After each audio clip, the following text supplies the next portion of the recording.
Glória a Deus. Quero que você vá comigo lá em Gênesis capítulo 1.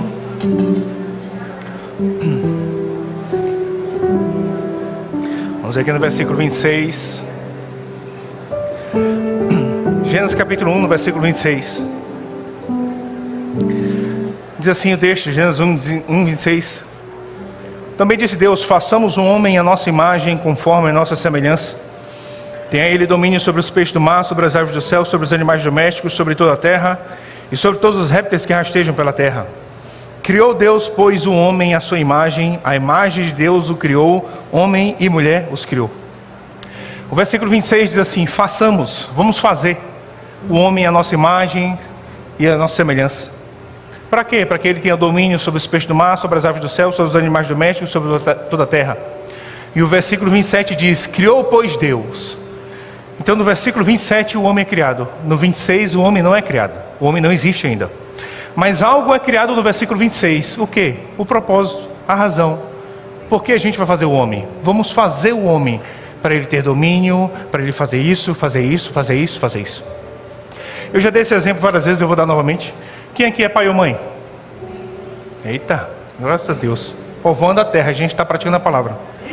É isso aí. Lembra aí quando você descobriu que você estava esperando um filho? Como você, os sentimentos que vieram no teu coração?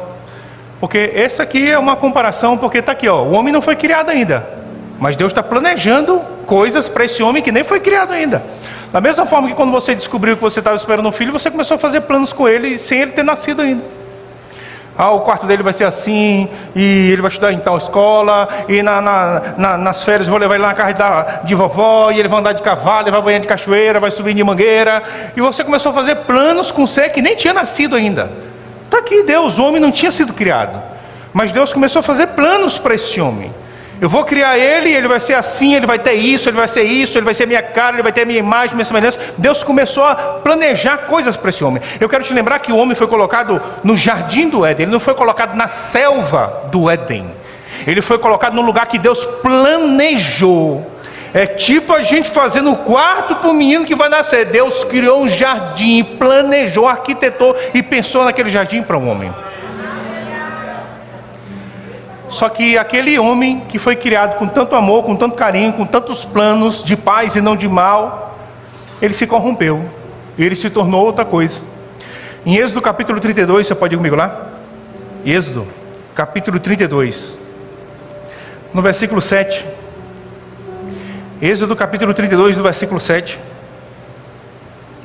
Diz assim o texto, Êxodo 32, 7.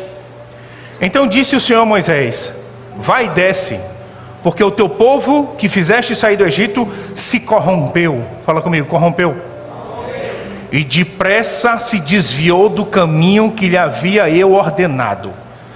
Se corrompeu e depressa se desviou.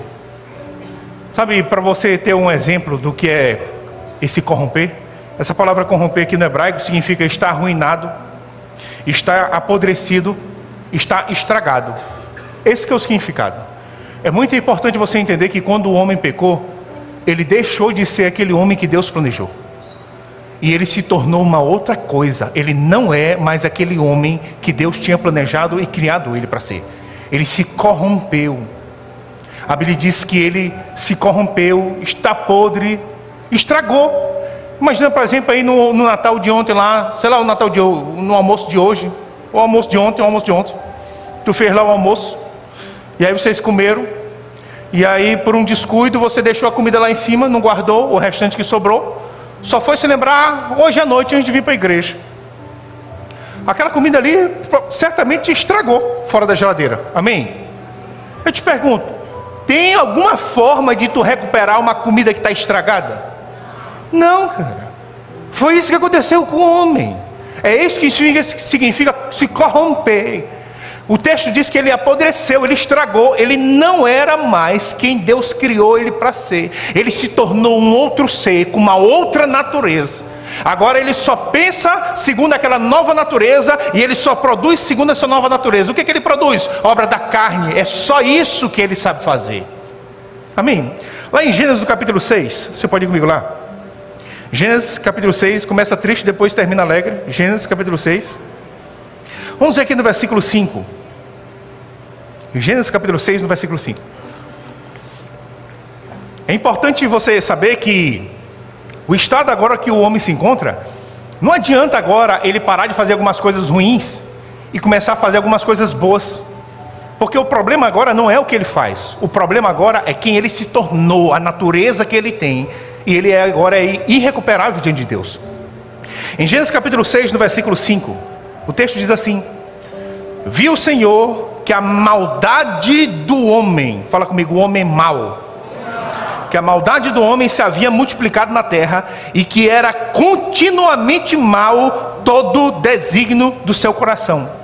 A NVI traduziu assim: toda a inclinação dos pensamentos do seu coração era sempre e somente para o mal. Esse é o homem que ele se tornou depois da queda. Ele não é mais aquele homem que Deus criou. Ele se tornou isso aqui, um homem corrompido, um homem caído. Tudo que ele pensa é para o mal e somente para o mal. Sabe, o texto diz claramente que o homem é completamente mau. E a Bíblia diz que Deus é bom em todo o tempo. Amém? Mesmo diante dessas duas verdades, que Deus é bom em todo o tempo e que o homem é continuamente mau, as pessoas ainda leem esse texto e a pergunta que elas fazem é assim: que Deus bom que é esse, que é capaz de enviar um dilúvio na terra inteira? Mas a pergunta correta não deveria ser essa. A pergunta correta é: que maldade é essa do homem, a ponto de um Deus bom como esse ter que enviar um dilúvio na terra inteira? É essa que é a pergunta. Porque eu vou te falar uma coisa, irmãos. Tem gente que pensa que pecado é só uma besteirinha, que se Deus quisesse, Deus poderia relevar, mas Deus faz questão de fazer uma tempestade num copo d'água. Não, isso não é o pecado que a Bíblia diz.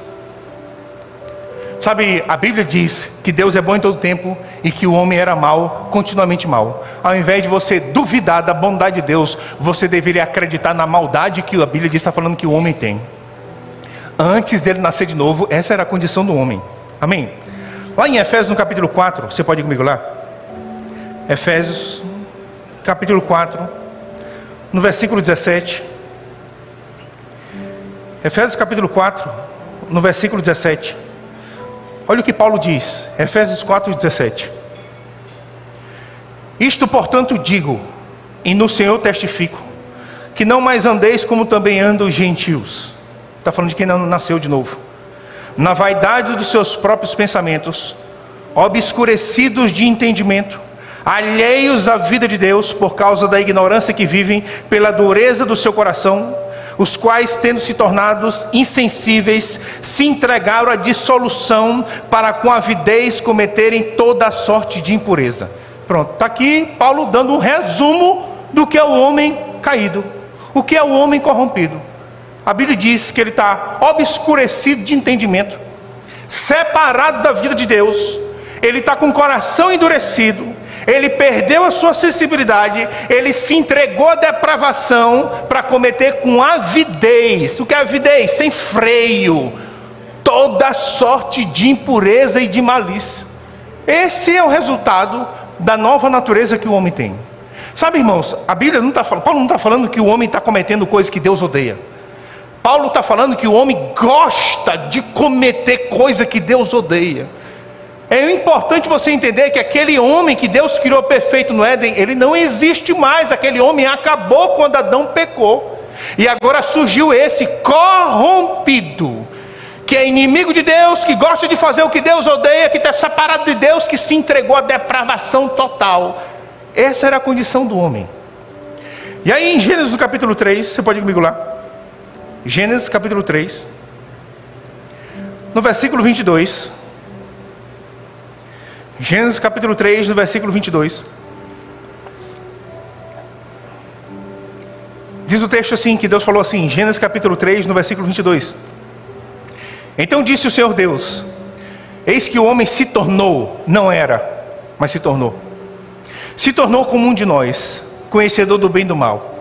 Assim que não estenda a mão e tome também da árvore da vida e coma e viva eternamente. O Senhor Deus por isso o lançou fora do jardim do Éden, a fim de lavrar a terra de que fora tomado.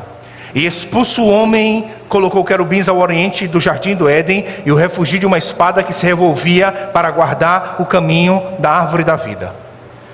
Então está aqui o texto. O homem se tornou o que, Paulo? Separado de Deus, obscurecido de entendimento, entregue à depravação, para cometer com avidez toda sorte de impureza e de malícia. E Deus diz: para que ele não estenda a mão e coma da árvore da vida e viva eternamente nessa condição, eu vou tirar ele do Éden. Aleluia. Deus não expulsou Adão do Éden porque Deus estava com um ataque de raivinha e descontou em Adão o que ele fez, não. Deus expulsou Adão do Éden para benefício de Adão, para ele não viver eternamente nessa condição. Eu vou te tirar daqui, cara. Sabe, ao longo desses anos eu tenho acompanhado alguns casos de pessoas, de pessoas que têm familiares que eles se envolvem com droga, com vício em droga. Eu não sei se você já acompanhou um caso desse, ou se você tem algum caso desse perto do seu convívio, mas irmãos, dependendo do que ele se envolveu, é só um milagre mesmo, cara, só um milagre mesmo, Sabe, às vezes as pessoas vêm mãe falar comigo assim, eu pergunto assim, mas ele usa o quê? Ele usa cocaína. Meu Deus do céu, ele usa cocaína. Vai ser pauleira para ele largar isso aí. Agora, quando eu pergunto assim, ele usa o quê? E o pai ou a mãe diz, ele usa crack, meu amigo, eu vou te falar. Aí vai ser pancada 2 vezes para ele conseguir largar isso aí. Sabe, agora eu quero que você já deve ter ouvido situações de pessoas que foram parar lá na Cracolândia. E você fica assim abismado que você encontra médicos lá, advogados, empresários que estão lá, cara. Eles tinham uma vida antes, mas por causa da escravidão daquela droga, eles estão lá agora. Estão lá sem tomar banho, sem trocar de roupa, perdendo os dentes, perdendo a vida, perdendo a saúde, escravizado por uma substância que não escolhe nível social, condição financeira, escolaridade. Tocou nela, ela vai arrastar. E eu não sei se você já teve a oportunidade de ver isso. Sabe, às vezes eu orientando assim, eu digo, rapaz, mas você não sabe que você tem que fazer isso com ele? E a resposta que eu escuto é, eu sei, mas eu não consigo. Mãe, você não sabe que você tem que fazer isso com ele? Sei, mas eu não consigo. A própria família começa a entrar naquele funil, naquele poço junto com a pessoa. Agora, se você trocar o crack pelo pecado, e se você trocar os pais por Deus, essa é a minha e a tua história diante de Deus. A gente estava perfeito, cara. O homem foi criado perfeito, no jardim que Deus planejou, com acesso total à presença de Deus. Mas o homem estragou tudo, cara. O homem estragou tudo. E aí, talvez a gente não consiga imaginar a dor do coração de Deus, tendo que expulsar Adão. Cara, tu vai sair. É igual, cara, um pai expulsando um filho de casa, que o filho já pega tudo dentro de casa, pega e oprime as outras pessoas atrás de dinheiro, e chega um ponto que ele vai ter que ser expulso. Imagina, irmão, o sentimento que Deus tinha no coração, tendo que expulsar Adão. E ele teve que tirar Adão de lá. Mas eu imagino Deus olhando para Adão, agora Adão fora do Éden, fora do presença, fora do paraíso. Deus dizendo para Adão, eu te tirei, mas não se preocupe, porque já eu desço aí, e eu vou te pegar de volta. A gente, cara, não tem ideia não do que Deus estava disposto, até onde Deus estava disposto a ir para ter a gente de volta. Em Êxodo, você pode ir comigo lá, Êxodo, capítulo 25. Êxodo, capítulo 25. Deixa aberto aí no versículo 8. Depois que Adão foi expulso, Deus começa a fazer alianças com o homem para reconquistar o seu direito de volta com o homem. E numa dessas alianças vem a aliança mosaica. Com a aliança mosaica vem a lei de Moisés. E com a lei de Moisés, Deus estabelece o sistema sacrificial, fazer sacrifícios para cobrir o pecado das pessoas. Cobrir, não pagar, cobrir. Mas eu vou te mostrar por que Deus queria tanto que cobrisse o pecado das pessoas. Em Êxodo capítulo 25, no versículo 8, Deus diz assim: e me farão um santuário para que eu possa habitar no meio deles. Então agora Adão foi expulso da presença de Deus. O homem está fora da presença de Deus. Mas Deus vai dar um jeito, cara, porque não é só o homem que não quer ficar fora, longe de Deus. Deus é que não quer ficar longe do homem. E Deus vai dar um jeito de habitar no meio do homem que agora é pecador. Aí qual é a solução? Cria um santuário, faz uma caixa de ouro, cobre de ouro por dentro e por fora, e Deus vem para dentro. Que caixa é essa? A Arca da Aliança. Sabe, irmãos, as pessoas elas querem ficar glamourizando a Arca da Aliança. A Arca da Aliança, a Arca da Aliança é uma caixa, cara, é uma caixa de madeira. É uma caixa de madeira. Aí quem está lá? Deus.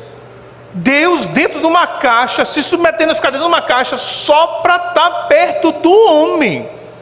Agora eu vou te falar, quanto tempo Deus ficou dentro daquela caixa? Imagina aí Deus lá encolhido lá dentro. Quanto tempo ele ficou lá? Um dia? Uma semana? Um mês? Não, ele ficou 1500 anos. Foi o tempo da lei de Moisés. Ele ficou lá dentro daquela caixa, porque ele não queria ficar longe do homem. Deus agora ele está se submetendo a ficar dentro de uma caixa, só para ficar perto do homem. Mas lá em 1 João capítulo 5, você pode ir comigo lá? 1 João capítulo 5, deixa aberto no versículo 7. Aí para variar, por causa da desobediência do homem de novo, até a caixa se perde e a Arca da Aliança se perde. E aí em 1 João no capítulo 5, no versículo 7, João diz assim, 1 João 5, 7. Pois há três que dão testemunho no céu, o Pai, a Palavra e o Espírito Santo. E estes três são um. Fala comigo, o Pai, a Palavra e o Espírito Santo. Pronto. Os três estão no céu, o Pai, a Palavra e o Espírito Santo.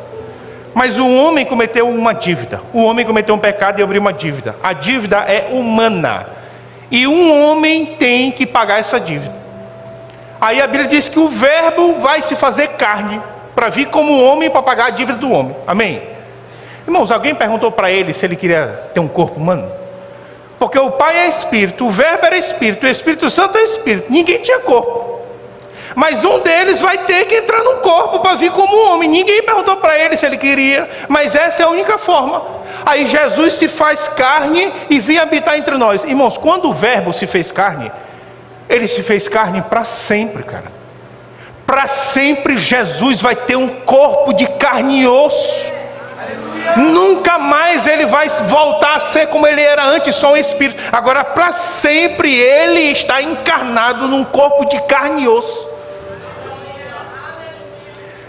E aí lá em João capítulo 7, você pode ir comigo lá?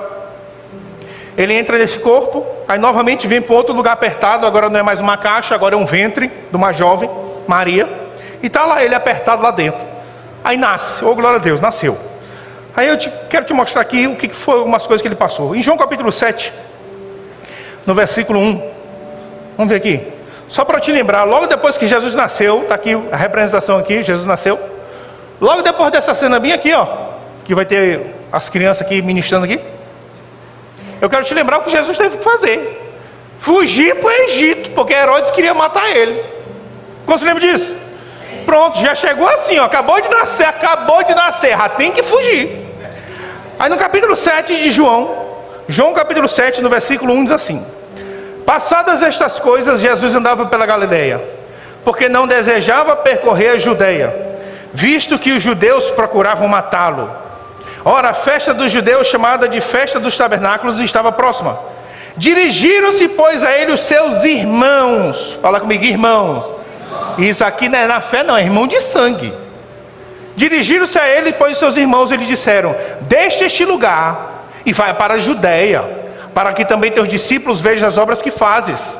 Porque ninguém há que procure ser conhecido em público e contudo realize os seus feitos em oculto. Se fazes estas coisas, manifesta-te ao mundo, pois nem mesmo os seus irmãos criam nele. Irmãos, presta atenção no que está acontecendo aqui, ó. A Bíblia diz que estão querendo matar Jesus na Judeia. Aí o que Jesus faz? Fica lá na Galileia dando um tempo. Aí os irmãos de sangue de Jesus falam para Jesus assim, ó: mas tu não é o Messias? O que tu está fazendo aqui na Galileia, ninguém vai saber não, tu tem que ir lá para a Judeia, que Judeia é um lugar bem grande, vai lá e faz essas obras para te tornar conhecido, vai para a Judeia. E o texto diz que os irmãos de Jesus não criam nele. Tu sabe por que os irmãos de Jesus estão querendo tentar fazer Jesus ir para a Judéia? Estão empurrando os irmãos de Jesus, estão empurrando Jesus para a morte, cara. Amém? Então, bora se lembrar aqui. A sua casa não acredita nele. João Batista, que é o primo dele, perdeu as esperanças nele. Preparou o caminho para ele, ele chegou, depois que ele chegou, João Batista não acredita mais nele. É tu mesmo aquele que estava para vir, ou a gente tem que esperar outro? Os primos, os parentes de Jesus dizem que ele está louco, e querem prender Jesus com esse negócio de que ele está louco, porque ele é Messias. Os discípulos abandonam ele. Um nega e o outro vende ele. E, irmão, se fosse a gente, cara, meu amigo, a gente vai te indo embora. Rapaz, vão se lascar todo mundo para lá. Eu vou voltar para o céu. Não, fala isso, Santão, tu ia ficar? Agora Jesus está o quê? Obstinado em cumprir a vontade do Pai. Ninguém, nada, nenhuma circunstância vai fazer ele mudar de ideia. Ele está obstinado em cumprir o que o Pai botou no coração dele. Ele vai até o fim. E aí Lucas capítulo 22, no versículo 14. Lucas capítulo 22, no versículo 14. Jesus diz assim, Lucas capítulo 22, no versículo 14. Chegada a hora, pôs-se Jesus à mesa, e com ele os apóstolos, e disse-lhes: tenho desejado ansiosamente comer convosco esta Páscoa, antes do meu sofrimento. Fala comigo, comer a Páscoa. Você já sabe que ele não está falando de um ovo de chocolate aqui, amém? Amém, irmão? Amém. Tem gente que não sabia, ele não está falando de um ovo de chocolate, amém? Ele está falando de um cordeiro. A primeira Páscoa que foi comemorada foi logo após os hebreus saírem da escravidão do Egito. Então pega o cordeiro, assa o cordeiro e come. E todo ano, naquela mesma data, celebra a Páscoa. Separa o cordeiro, mata o cordeiro, assa o cordeiro e come. Por quanto tempo eles fizeram isso? 1500 anos. Foi o tempo que durou a lei de Moisés. Jesus também comeu a Páscoa, porque ele era judeu, da tribo de Judá. E ele diz, essa é a última Páscoa que ele vai comer. Ele disse, eu tenho desejado ansiosamente comer com vocês essa Páscoa, antes do meu sofrimento. Irmão, só para você entender, uma das coisas que estava lá na ordem da Páscoa, é que não podia comer nada cru do animal. O cordeiro ele tinha que estar completamente assado, não podia comer nada cru. Então por 1500 anos, todo mês, todo ano naquele mês, os judeus comemoravam a Páscoa. Mata o cordeiro, assa o cordeiro e come ele. Aquilo ali era só uma encenação. A cena real, quem vai cumprir é Jesus. Porque a Páscoa aponta para Jesus. Jesus é que é o Cordeiro de Deus, que vai tirar o pecado do mundo. Então quando Jesus apareceu e disse, eu sou o Cordeiro de Deus que tira o pecado do mundo, a gente brasileiro, maranhense, comedor de farinha não entende. Mas o judeu entende, porque ele fez isso 1500 anos. Quando Jesus disse, sou eu que sou o Cordeiro, não é esse aí não, sou eu que sou o Cordeiro que vai tirar o pecado do mundo, os judeus entenderam o que Jesus estava falando. E agora Jesus vai, morre, passa 3 dias morto e ressuscita. Mas no versículo 19, acompanhe no versículo 19. No versículo 19 ele diz assim, e tomando um pão, ele estava comendo a Páscoa aqui, ele estava comendo a Páscoa com os discípulos. E tomando um pão, tendo dado graças, o partiu e lhes deu, dizendo, isto é o meu corpo oferecido por vós, fazei isto em memória de mim. Pela primeira vez agora eles vão celebrar a ceia. Não existia ceia, era só Páscoa. Agora Jesus vai fazer uma nova aliança, e para essa nova aliança não se comemora a Páscoa, se comemora a ceia, a santa ceia. E naquele momento ele pega um pão e diz, esse aqui é meu corpo. Por que o pão é o corpo? É só você pensar como que um pão é feito. Pega o trigo, quando você colhe o trigo já, quando você arranca ele da terra, ele já morre. Jesus disse sobre ele que se o grão de trigo cair na terra não morrer, ele fica só, mas se ele morrer, ele dá muito fruto. Depois que o grão é colhido, você moe aquele grão até ele virar pó para virar farinha, e ele foi moído pelas nossas transgressões. E depois que é moído e é juntado com óleo, vai para o fogo. Era o mesmo lugar que o cordeiro ia assado, é o mesmo lugar que o trigo tem que ir para virar pão para o fogo. E ele vai ficar, ele não vai entrar lá 15 minutos e vai sair não. Ele vai ficar lá, meu amigo, 3 dias. Até que no 3º dia, como a W. Kennedy diz, a exigência da justiça de Deus contra o pecado foi satisfeita. E Deus disse, tira ele de lá. E a Bíblia diz em Atos 2 que quando o Espírito de Deus entrou naquele lugar, a morte não conseguiu segurar Jesus.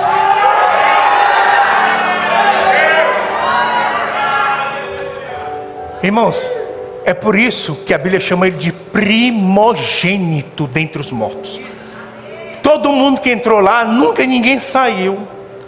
Agora, imagina aí, ó. Jesus já tinha dito algumas vezes: o Filho do Homem vai ser entregue na mão dos judeus, vai ser morto, mas no terceiro dia ressuscita. Jesus não falou tudo, mas ele falou algumas coisas. E a Bíblia diz que o diabo está em derredor. O diabo sabia de algumas coisas. Irmão, o diabo sabia que no terceiro dia, meu amigo, no terceiro dia, ele não sabia o que ia acontecer, mas ele sabia que ia acontecer alguma coisa, porque Jesus disse que no terceiro dia ele volta. Aí tu imagina, cara, o Espírito de Deus entra naquele lugar, a morte está aqui segurando Jesus, segurando, ela vem. A Bíblia diz que o Espírito de Deus arrancou Jesus da garra da morte e ressuscitou ele. Aí quando ele está subindo, que ele está aqui na terra, ele ia subir, Maria Madalena encontrou ele. Mulher, moço, sempre mulher sabe de coisa. Não sei como, mas ela encontrou lá no lugar que ele estava. Aí quando ela ia, meu mestre, aí Jesus disse: não me pega não, não me pega não, não me toca não, porque eu ainda não subi. Ele estava subindo, ele ia subir, cara. Ela pegou ele no caminho. Aí não me pega não, que eu ainda não subi. Aí ele foi subir. Aí lá em Salmos 24, vai comigo lá, Salmos capítulo 24. Salmos capítulo 24, no versículo 7. Salmos capítulo 24, no versículo 7, diz assim: levantai, ó portas, as vossas cabeças, levantai, ó portais eternos, para que entre o Rei da Glória. Quem é o Rei da Glória? Fala comigo, quem é o Rei da Glória? O Senhor forte e poderoso, o Senhor poderoso nas batalhas. Levantai, ó portas, as vossas cabeças, levantai, ó portais eternos, para que entre o Rei da Glória. Quem é esse Rei da Glória? Fala comigo, quem é esse Rei da Glória? O Senhor dos Exércitos, Ele é o Rei da Glória. Então ele vai subindo, ele despachou Madalena e está subindo, para apresentar o seu sangue. Ele não vai apresentar o sangue no tabernáculo de Moisés, nem no templo que Salomão edificou. Ele vai apresentar o sangue lá no céu, onde estava o problema com Deus. É lá que ele vai.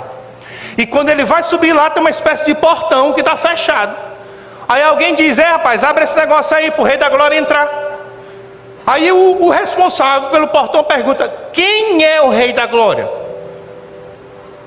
Aí, rapaz, é ele que venceu. Abre aí, levantai, ó portas, as suas cabeças, para que ele entre o Rei da Glória. Quem é esse Rei da Glória? Eu quero que você perceba que ele, esse responsável aqui pelo portão, não sabe. Por que ele não sabe? Porque, irmão, quem saiu do céu para vir para a terra não foi o homem Jesus, foi o Verbo. É aqui que ele se fez carne. Porque nunca um homem tinha entrado no céu. Depois que Deus expulsou Adão da presença dele, o homem não pode entrar lá. O céu estava fechado para o homem. Mas alguém gritou: tá é doido, rapaz, abre esse negócio aí, porque ele venceu, abre esse negócio aí. Aí tu imagina aqueles portões aí, tipo de castelo, abrindo assim, 30 metros de portão. Primeira vez, irmão, aquele portão vai ser aberto para um homem passar. Aí Jesus passa, o anjo já ia fechar o portão. Jesus diz: deixa aberto, que está vindo um monte de gente aí atrás de mim.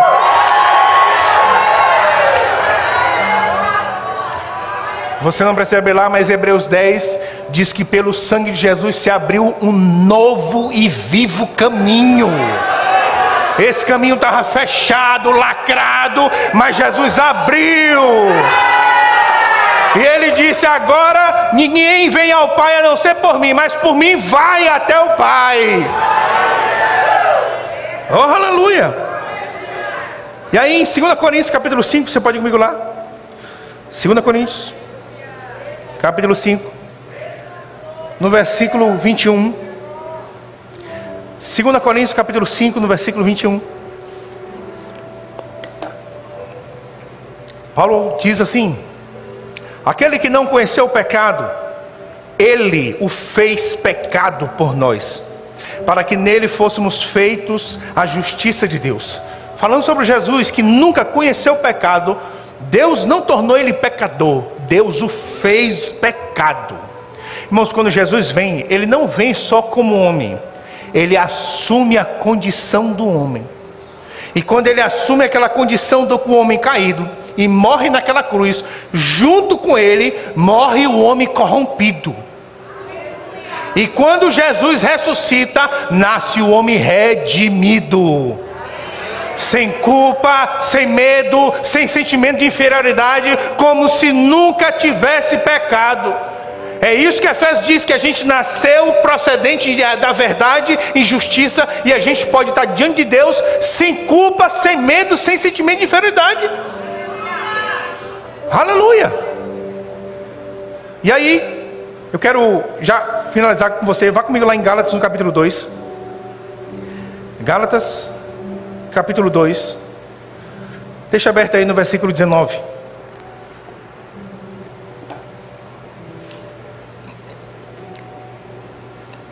Moço, agora que eu vi esse papel aqui. Gálatas capítulo 2, no versículo 19 diz. Gálatas 2, 19. Porque eu, mediante a própria lei, morri para a lei, a fim de viver para Deus. Estou crucificado com Cristo, logo já não sou eu quem vive, mas Cristo vive em mim. E esse viver que agora tenho na carne, vivo pela fé no Filho de Deus, que me amou e a si mesmo se entregou por mim. Sabe, irmãos, o que a gente vai fazer para recompensar tão grande sacrifício? O que a gente vai fazer? Dar 10%? Tu acha que é isso? Tu acha que Deus quer 10% do teu dinheiro? Não, Deus quer tua vida inteira. Quando o apóstolo Paulo descobriu, Cristo morreu por mim, Cristo morreu por mim, então eu não vivo mais para mim mesmo. Eu vivo pela fé naquele que por amor a mim morreu e se entregou.